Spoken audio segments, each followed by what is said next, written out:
onakula ku bantu nga bano chumba lisaba sente nga nyingi aina abantu 40 saba sente nga nyingi leero kuba wamala oba okoze ku bantu onakula ku bantu nga bano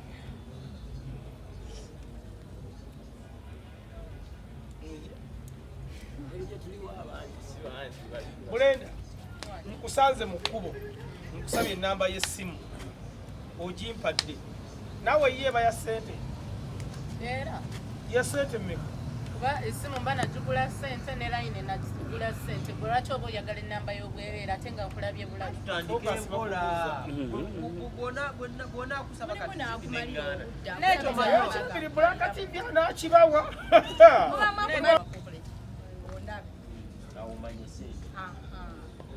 kati omuganji wegamba njawo gyendabe ng'onziramu otya kati aha tugeze nkukubidde tuteesa ssente alo kwata essimu alo tuwayo essimu eyo gamba alo nze kuwate enamba yeyessimu wano kumaki mbadde njeza Naire.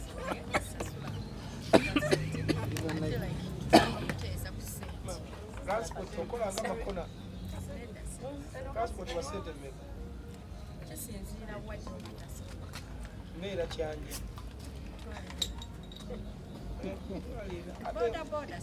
We okusindikira wa boda wange. naye nze nyumirwa nnyo bwe kiba kisinziira bwe kiba kiro oba kiba misana boda Njagala osuleyo. kusula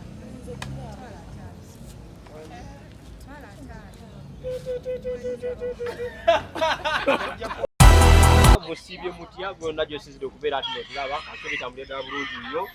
Tuli ku kyoto nakugamba ati nowoogisanga wonna ate kona mu kalayika oba osubscribinge ate ensonga ozongereyo wakati mu kusharinga bassebo ne bannyabo abaganda baffe abataddemu ensimbi bangi nnyo akembire David Muyagi akaliro Nebwotolera ku mukyalo.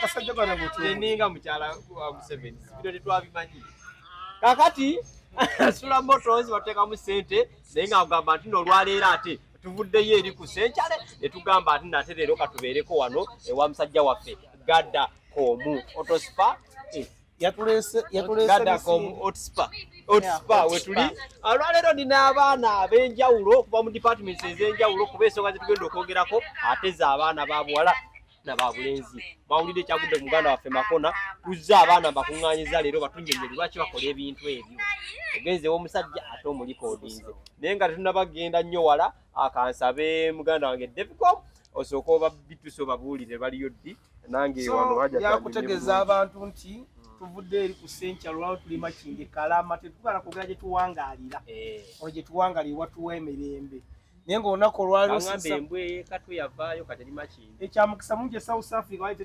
eddagala lyammwe mube bagumu era mwira obulwadde buno bwa buba abavubuka South Africa egenda ekikutte ku nfeete kati tugenda okweyagala kabalireesewe bati naye nate munzu kuguma naye kati ngenda kudda buto so mukulu Gadda Komu yagenda tujje olwokubanga alaba ekyoto kitambula n'agamba nkyagala waka twagamba kusoba ng'oyagala kitambule just okuona bukume oba olina ennamba y'akacumbaali oba yange because ennamba zaffe zibeerako omwo olunaku olwalo tuli Makindye ayagala okumanya wano we tuli wotuuka ku paka lasti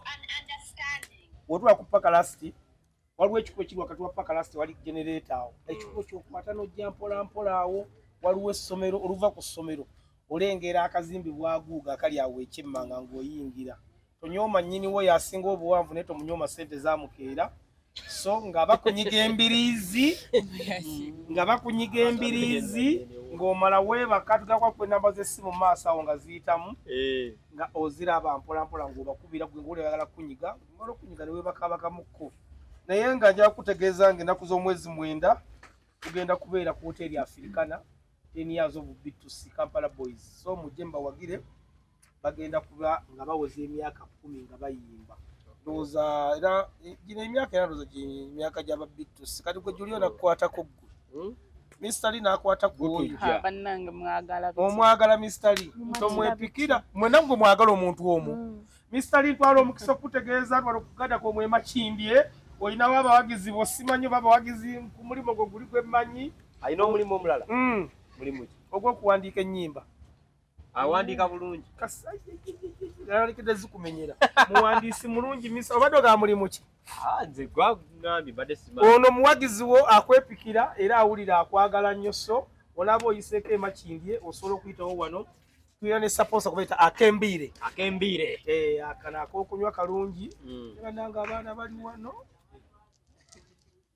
ekiri wano Black TV si atateredde naye bannange ono omweru bano bakkiriza okuwasaawo neŋŋamba Gadako omunze kampase ali eka mugobe okkirizibwa Bulinda tampona omugobi mumuwasizza niye akayimba ka Abdulmulasi kaali kalungi obufumu obubeere bwaliizi nga nnaku bbiri ze ng'ofuna omulala kati wano singa naakawasanga basatu naye mama gwe nnyina ekatanzikiriza so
embuto oba kumala kumulisa olimba oyina emyaka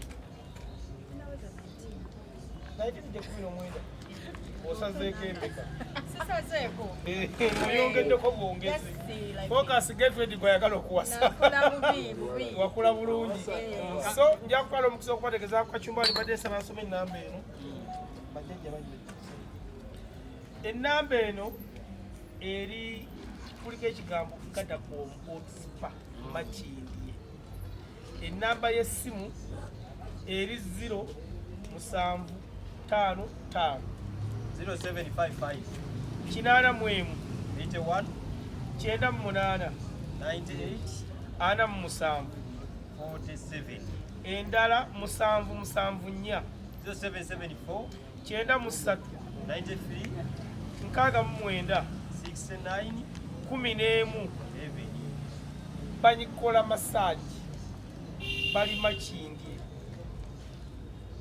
okategedde opposite Pakalast restaurant makindye kana akala kaluzungu kanimye kasome fuki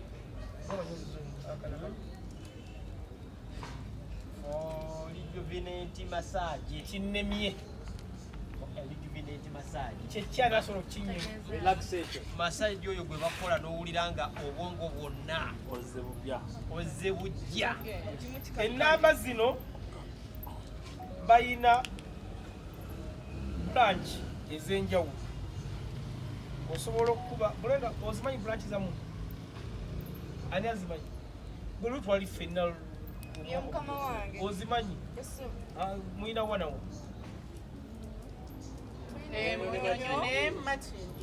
Munyonyo ne Makindye kugamba wasanga Gadako kugamba naye bw'oba oyagala abaana otusanga ku Gadako Otspa totusanga Munyonyo naye temubeera confuse olw'okuba nti nze edda bikuuma temugaba bino ebintu bya nja kukola omukisa okubategeeza ono ye Gadako Otspa naye nze omanyi waliwo omusajja alina adiwoye wali ebusaaba ekirutu kati Victor Kamenyi agira gwe musiru gwe watuzimba mudere adiweyo totuwase namugamba Kamenyi eririddawo ndakuluma ne Victor Kamenyi kugira ndi si yange kakati ono egadako nze temugamba nti byange mujja kubeerayo omukyalo mukubire simuge Buganda Africa Kapula yagakawala dda si byange nze David gadako obadde ogamba ayagala abaana ffe ndabanga mu abakyala abantu abakulu nedda ssebo tulina myaka 18 kasonga ngenda kuweza 19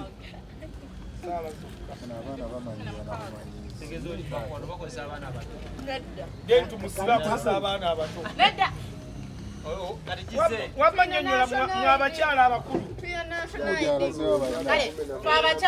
kale abakyala abakulu abali mu myaka 18 okudda waggulu bw'oba otwetaaze nga boolaba wano beweetaaze oluganda lusumbuwa beweetaaze tusange ku Gadacom Hot Spa nga ovudde ku Pacalast Restaurant kukikuba etugenda either ku St Agnes amanyi St Agnes Weri nga tonnatuukawo osobola otukubira esimu parking nga si bulungi emmotoka osobola ogireeta bulungi namwe aba house parties tulina space engazi tuzikuba naye tunula saidi zeri bulendo ntebedde munnyo nja kucyankalana ate oli bw'abeera ng'alina pate ye obwana obumubeesa tunula yawali focus tewali buzibu kasita jona sasu nateesa n'obukulu enamba ezo zaani enamba za Gadacom enamba zino za kampani za Gadacom. Okay, oza mukitegedde obeera olinayo house party oyagala obwana obukubeesabeesa jangu wano eno ffe weetuli nga bukubeesabeesa owaayi kantandikire ku sayidi eyo nga tonnaba kugenda wa musajja nga muli mu relationship mweyagala mwekwanakwana courtship erina mmala bbanga kyoli okunene omusajja okugjemu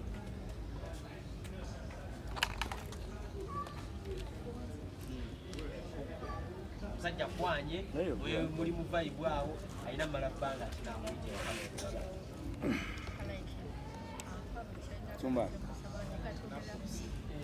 mwogera ku ssimu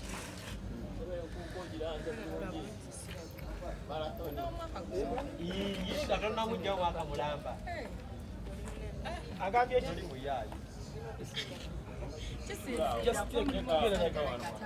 atayagala kipapira yenga takulise ngamba gwe nga ye omusajja obulaba yayagala bwekikula lya bbanga togenda ate abasajja muli banjawulo mulimu asobola okusanga olunaku lwenyini lwakusanja nakusaba enamba wayagala eguggwa nga wayagala guggwa sirina buzibu kasita osasula sente zengagala oba oyagalanga bumeka naye kwate kwali nabo batunda ennyana bwakipapidde kitegeeza oba olina sente okitegeera kati saawa eyo okusaba enamba yange sasula emitwalo enamba y'essimu oba ojagalira yakuba ne kumakyalo yawaddaginsaba ne mugasa sasula emitwalo nogikuwa enamba oba owaayo yiyo bayagadako eyange otyo anti ayagala nsi oyita mwagala esimu oba wagigula sente ne layini wagigula wano tuli ku bya bano tuli ku byaffe awo musanze musanze mwekwa muliko wasaba ebiri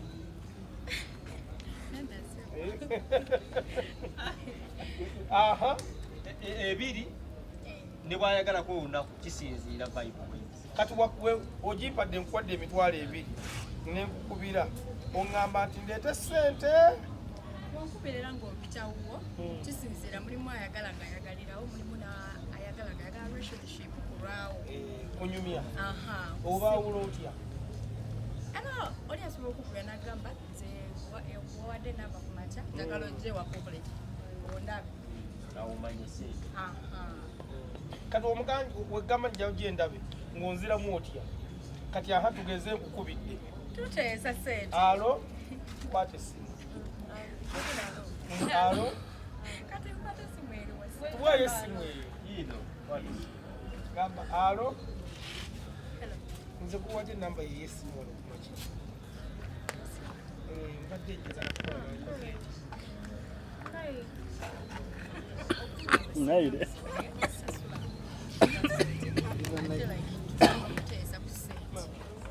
tokolanga makona passport wa sente mmeka kisinziira wajja obutasobola mbeera kyanje bodaboda wekusindikira wa boda wange naye nze nyumirwa nnyo bwe kiba kisinziira bwe kiba kiro oba kiba misana boda njagala osuleyo kusula twala ojja konzije oyigyeko eyadda kisinziira muntu kisebo yajja konzije kisinziira muntu ki mulimu kali nasobola kyembuuza ago emitwalo 5 gata ku mwaba ayinako mmeka bino biba byabaliriza byaffe ssebo mukama wange yaba tayinaako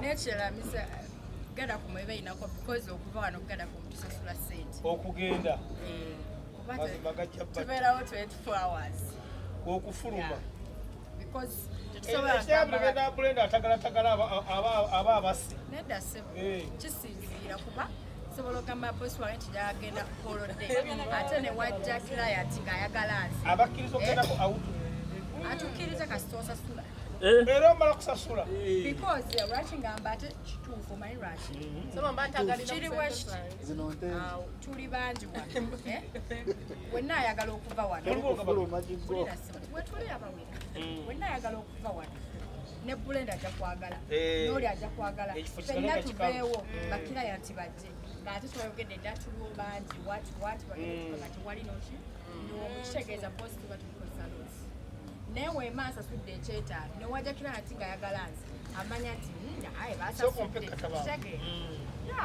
kakati twagala okutemetemere masaaji olwo nga watandika tumanye urm enkuba etya omusolo naffe agenda kutuwaatya kakati ng'olunaku olufuna bakasitu bakirati nga bagezi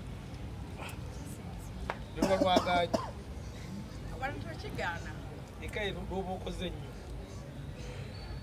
ebemekoze nibagala kigaana nga bano atalikirako maisereza asasula asasudde masaaji nze waba najjanga asasudde gwe wekka fokasi okula weesinga okwetaaga kisinziira oba oli asobola okubeera nga azze kubeera kiri comparison ti buli omu alina okujjawo n'asasula serezano zonyikulisikulibasasula bisinziira munaye naye lwoba okoze okukola ku bantu nga bano kyumba lisaba sente nga alina abantu 40 saba sente nga nyingi leero kubanga wamala oba okoze ku bantu wona kukola ku bantu nga bano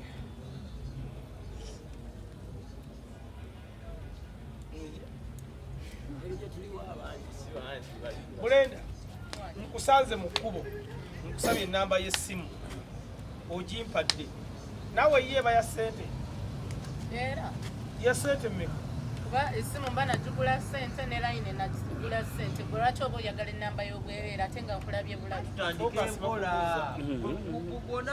bwona akusaba mulimu n'akumalira kiri bulakati byanakibawa ya mulimu akusaba enamba n'ogimuwa naye ng'agenda kumalira budde talina ssente otegeeza ki okumala obudde nga n'ennamba yange agiterese akutereko ku ssente oba data agenda kubeera eva abeera ku whatsapp tavaako eva akusumbuwa naye nga talina kyagenda kuwa atasumbuwa yafaana atya naye waba akuwadde ekyebiri omanya nti newe mu blocking enkyaka kutwale kulakitege abasajja abaavu tyo mwesonyiwa abawala abanyirira abasajja abaavu mwesonyiwa abawala b'amasaji abasajja abaavu wangi soke mutunule mu nsawo mulyoke mujje wane kugaddako mu supermarket abatalina omwavu wakufa ava alina sigala waka ate omwavu talindazi wano olunaku emba nkoze nsobola okukola obukadde bwange bubiri nafunye bakasitoma bange nga 5 obukadde bwange sebo n'olunaku maliza wakanyiza wabo bawereze obwo obukadde bwange bubiri kasimanyi lwaki omusajja omwavu oba neesibako abasajja esimu nkwata ya miliyoni 2.2 eriwa bagoyinge waba Esimu yange teri munda. Okwata ati Nze nkwata Samsung Note 10 Plus. Gwe. Yamwe Kevin Masasi dabavu mwabande ngolo omusajja owavu agoyinge wa biki byomanyi ku basajja abaavu bafe kwegamba obulamu mutegere ekigambo kimu ssente nawe ne Kampala buli kimu kikwatibwako kya ssente. Nawe oli mu kunoonya ssente. Tolina Kuba ffe wano tuli bambejja, ffe wano tuli mu lubiri. olaba n'amazzi ga ssente. Kacumba, okomere wano tuli mu lubiri.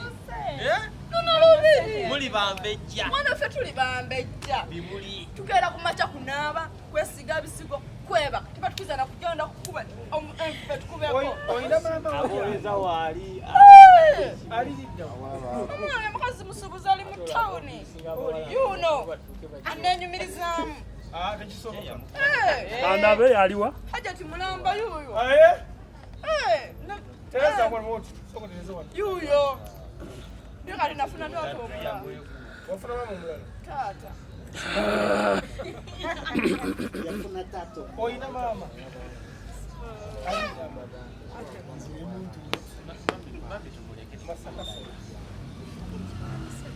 omukubirako oli nomu kukyalo kimu omanyako nomugamba ngeno nkakkalabya owagala nnyo Masaka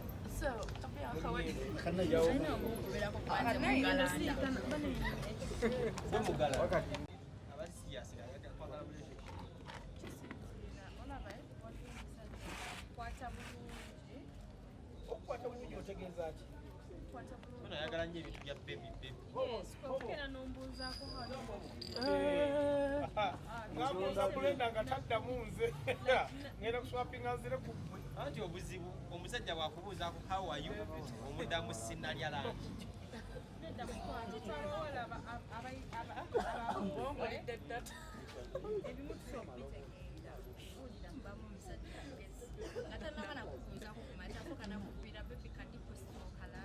Tegeera. Byebyo abakazi bye twagala.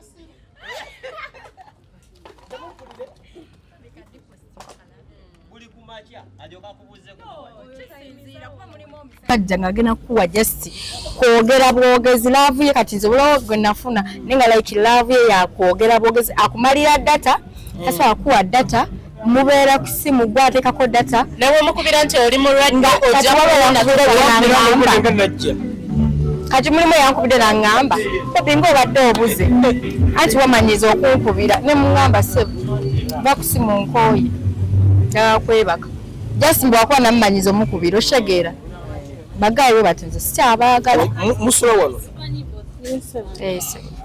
omugakizi ogenda nasula ewuwe nga okwepangisiriza ffenna tulina ewaffe naye ekitujjayo nti kiwano tulina obeerawo 24 hours baclient batulabe leta kundi katu Lilian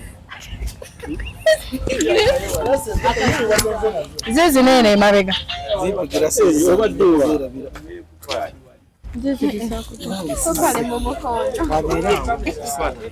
the beautiful ozigwani Loshanda oyo si ayogera oluzungu abeere tagenda kunswaza nze Loshanda.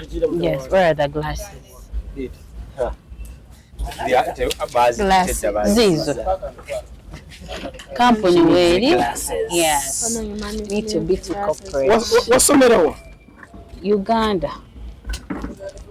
so what's happening okuva ku ssomero ki ekyabaawo bakyogera mu luzungu what happened what happened Nothing.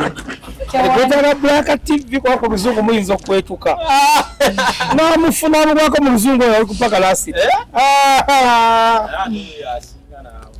okukola ki mbadde ti bosi ayogedde nti abantu bagamba ekifo kino we tuli ne kibasangibwa mu luzungu abamanyi oluzungu Hello, Asama people. This is a beautiful place, Karakom Hot Spa. In the You guest first today we have.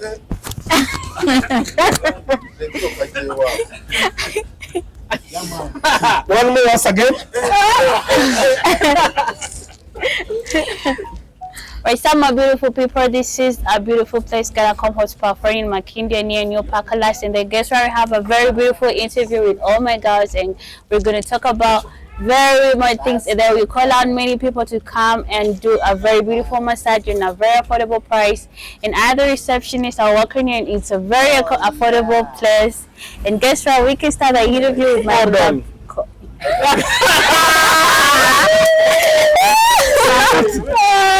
njagala oyogera erinnya Davicom si Gadacom oli muleke tumutadde kati ofunye new boss kitegere bulungi kati yogera Davicom Gadacom tosumbuwa bamunnyonnyola mu luzungu mu Luganda wamanyire gamba abantu Bosoko omusasule. Okay. Okikola kijja kulabika. Okay. Gamba abantu Davicom bagende ku YouTube channel ye balabe ebintu bino ne ku TikTok mu luzungu kachumba kijiko tujogerako. All right. Start. My beloved people, I have my colleague called Davicom, and guess what? He has very beautiful videos, and they are so beautiful. And if you watch them, you're to relieve your stress. Trust me. And they're also found on TikTok. Your YouTube channel, you can tell them your YouTube channel. Kati yogera bagamba gamba Gadacom. Okay.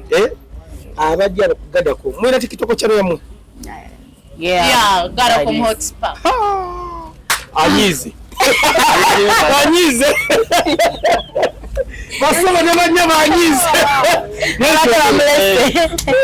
Alright, TikTok lovers, we have Galacom Hot Spa TikTok account, and then if you click to the account, you can see us and everything that we do.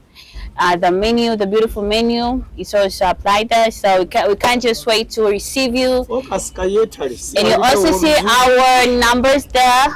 You can call us and contact us. Actually, I didn't memorize it right now. Maybe if I get the menu, then...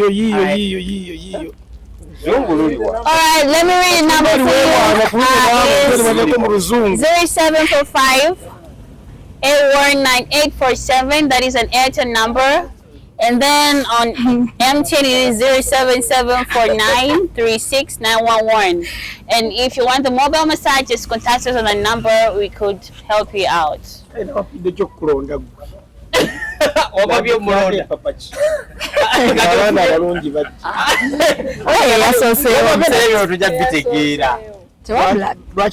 Lwaki togenda eri oli najja I'm fine here. If you get a customer like Davicom, Now it's okay. We speak all languages, and guess what? The place is very comfortable. We work on that. I know only 2 languages. Uganda and English. Kakati wasoma biki kakati Yeah. kakati It's okay. kati sigala ndovuga program eno mu luzungu kati togenda bitegeera lisoke bakolere bali You have to ask me, then I reply. nkubuuze ng'oddamu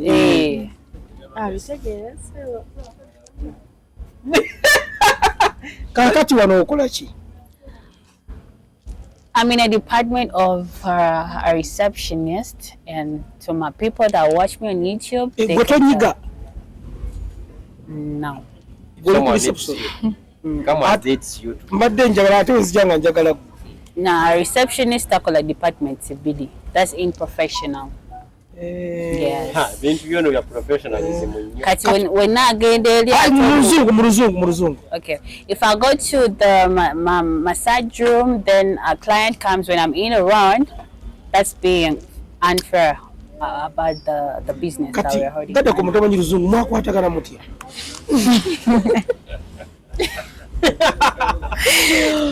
I told you know Luganda, and he also knows English. I hope so. Warani akuleetawo? Oluzungu lwa bulera like kasota. Mukwatagana mutya okujja wano. Mwina WhatsApp group mwegattira. It's our private conversation with him. Over. My place, my parents' place, where exactly? Agambye ki? Mu bazadde be oba gye bamusanga. Ebimu ebinnyambako. Mu bazadde bo. From my parents' house. As in where? Mutundwe. Wano. Yeah. Mukatukube kibooko. Nova Mutundwe lojja wano. Yeah, he pays me to do this, so why not? We all need money. Onoonya sente. Yeah. Olinayo omwana? No, I don't.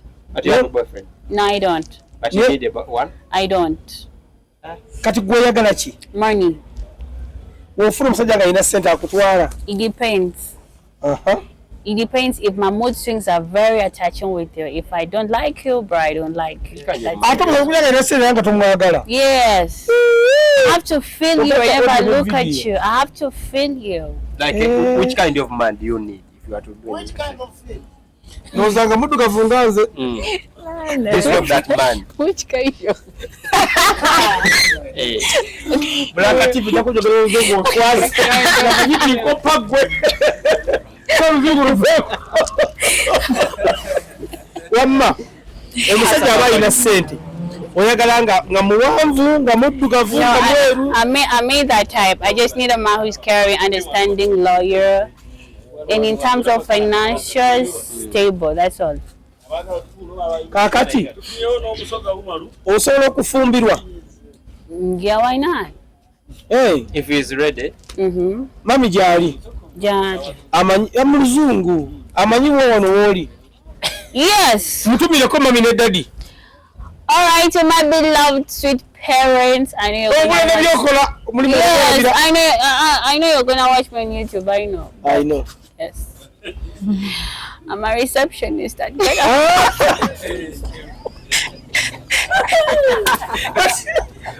Muzali wa Uganda bameka. Ekyana kino bannangira. Kakati nke omuntu aba akuyisa. Bwe nkusanga ali mu kkubo. Nga njagala namba y'essimu. Sente mmeka. Why should I make you pay money? Ya bwerere. If I want to give it to you, I just give it. If I don't, it's an end game. Kubira nga njagala ojje waka. To do what? Ono muleke. That's kumulabako. Tunyumyemu. At home. Kati kubanza onsanyudde. That quick? Nandyagadde ojje twogere oluzungu wako olunjigirize. No. Did you take your classes when you're home? You go to school. No, be home. Wakati bakolera classes tugenda ku ssomero. Agambye ate? Bw'oba oyagala kuzomogera ku ssomero si waka. Kakati okufuna omusajja nga yasoma nga teyasoma nga mugagga n'okufuna omusajja nga mwavu naye nga yasoma ofumbirwa aliwa nkuddiremu okufuna omusajja nga mugagga nga teyasoma n'okufumbirwa omusajja nga mwavu nga yasoma ofumbirwa aliwa Omwavu nga yasoma. Kyogera mu luzungu. The second version. Okategedde. Ekitegeeza omuntu akole bukozi by'okusoma abireke. No, it depends. If I go with the rich one, I don't know where he gets the richness from. So, unfortunately, one day he can just drag me out when I have nothing. But if I get the poor one, we can stay together and build ourselves together, and we can make a beautiful family. That's all I need. But you said you want a own man. Naye omanyi nti bonna abali wano wefudde nze kawula by'oyogera. Abalala basirise obuulira. Lwaki? Ate nze aligezaako muddira musajja oba nkunnyonnyola byayogera.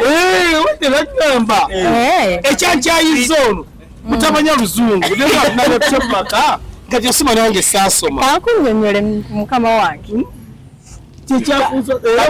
Aganye ofuna ate wadde oli mugagga nga ozirina nga tewasoma abiganye. Ayagala omwavu we nga yasoma bakuleekulane bonna. Tabigatta. I told you I need the second version, and that's the poor guy who went to school. Agambye atya? Agambye ayagala omwavu naye nga yasoma. Mawuliriza. ayagala omwavu yagenda ku ssomero ate era nga yasoma kyekimu wamatoga oli mwavu yasoma abasoma mirundi emeka nebaga otwaleko omuntu omu ayindako okufumbirwa omusajja nga yasoma naye nga mwavu n'okusumbirwa omusajja nga mwavu naye nga mugagga ofumbirwa aliwa tossaako omwavu abeera omugagga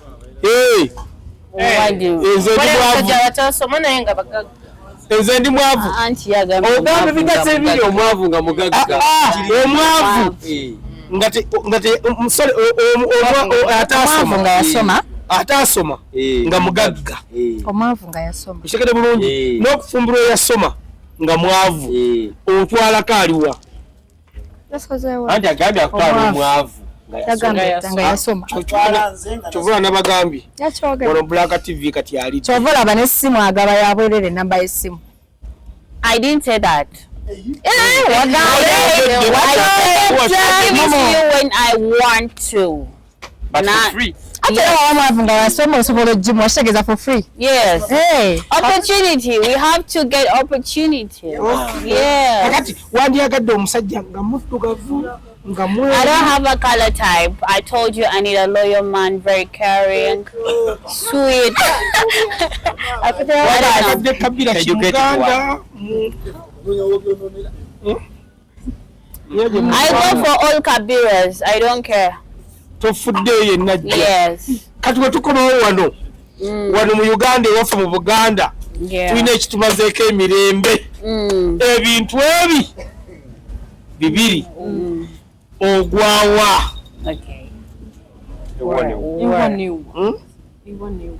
ebintu bimeka Bibiri. weetereeze ate oteekeddwa okuba nga ebyo wasoma ennyo obimanyi ku Bobi Wine Museveni owagira ani ebyo tebirimu naawe ebyobufuzi no kayogere babuuliza ono omugabane eddembe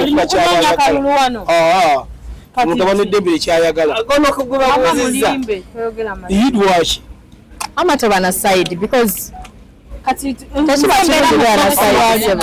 your mind Okay, me as a person, let me talk about it. Me as a person, very good wamuwadde ansi entuufu webale nnyo nawe bakuwuliriza agambye atya ye ekijja kyagenda nakyo yes, that's what I always. anti era kyekyo obutaba na side era tolina kyowagira ya siwagira sirina gwe mpagira. nawe tolina kwowagira If I told I have my peace, I wake up very morning, I go chase my work, I eat, I see my family good. That's all I need. I don't care about people. Brenda nga toteredde kiki oluzungu lukususseeko olimba luzungu odde mukanga toguwulira ate muwamu mutewasomanyi lwaki gwe wagaana yasumba obadde nayagala omwana webiwulidde aba Brenda okuba n'omusajja nga teyasoma naye ng'alinamu kaseera asobola okukulabirira nga gwe omuntu nga teyasoma naye ng'alinamu ssente. sibireka kyumbali Right now nfokasinga ku ssente. tyo Oli n'omwavu nga teyasoma nga byonna byonna So bwe nfuna omusajja nga mwavu, I mean nga agwera ku kyuma teyasoma naye ng'alinamu ku ssente ngenda naye kubanga right now nfokasinga ku ssente. olinayo omwana Yeah. kugamba tagitya essaawa ya leero Ninayo omwana omu. kamera tajasika kugamba fokasi ye yonna tofuddeeyo oba ali atya oba ali atya sente Brenda tagitya yonna tofuddeeyo oba ali atya naye fokasi yo ya ssente Ya ssente as long as bwe mba mufunye naye like waliwo kyaba asobola okunjiyiza okungattako bweki kyogatta ku musajja kyosobola okumugattako ze kyensobola omugattako kumulabirira nakumala nsonga ze. akati katuveeno katumaliriza essaawa ya leero singa ofuna omusajja nayagala kuwasa osobola okufunira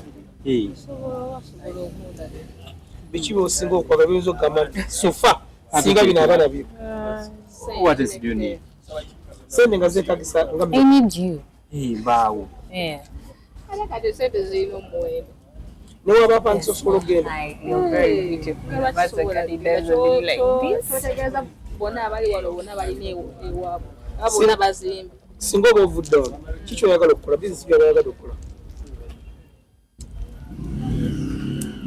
genzo kanti wenkikola empulambwa comfortable yenkuwasirawo okole masaji okay wamma singa oba ofunye omusajja gyomanyi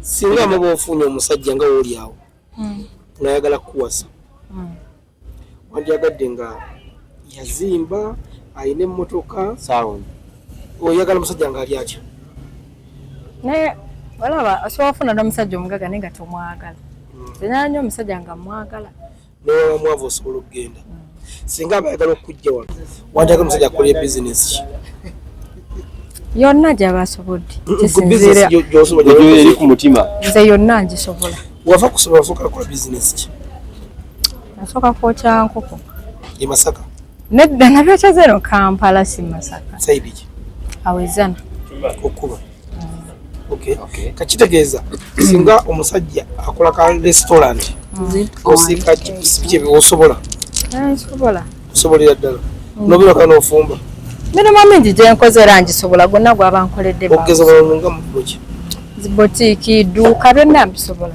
wali obeddekaawo n'olyanga bwolwabba oli mukunyiga nogamba you feel like you want to give up okay Brenda nga tugenda naye walinnya walitegedde nnyo anti oyo mukwano gwange kuva ddala luli Brenda nga tugenda okumaliriza Black TV walitaze okufumbirwa okufumbirwa nandikwetaaze naye ate nina akakwakulizo kekalu neetaaga omusajja nga ayina ennyumba nga yazimba saagala kupangisa ogenda lwako ate isindweko neekolere bate saagala nnyo abaana bawala batugyeko waya njagala bw'aba agenda okugamba nti neetaaga omusajja ng'alina kino asooka yeebuuze atunulire taata we kyo baasi taata we bw'aba ng'akiyina akinsabe ngamba nti njagala omusajja ng'alina emotoka nga yazimba ng'ebaganda we bennyini tebagirina kati ate ogamba kyabazadde woba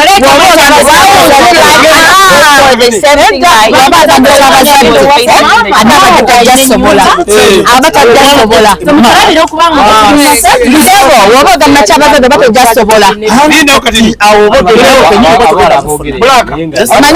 lwaki kakati mukulu Black TV agamba yagamba oba oyagala nze nkutwale nga nyina emmotoka ewammwe taata we yagigula yogera gwe wammwe ewaffe daddi talina mmotoka naye nze ekyalimu omuzadde wange lino kikola kati oba daddi wange yafuna sente zakugula motoka nze muwala we nina omugitwala nyinza okujja ewuwa ng'ovuga emmotoka ya miliyoni 10 nonjagala nongulira ey'obukadde 3 nongivuga nengitwala ekabaala tosiriza akantu kano mu luzungu wamma okuzaalibwa ng'oli mwavu si musango n'okuva ng'oli mwavu gwe musango You're taking in a speedy way. You're taking in a speedy way. oyogera mangu kiddemu Black TV ogenda kyeŋŋamba nga ono Black wabadde agamba nti gwe wazaaliwe wammwe nga muli mwavu byavuddeko dda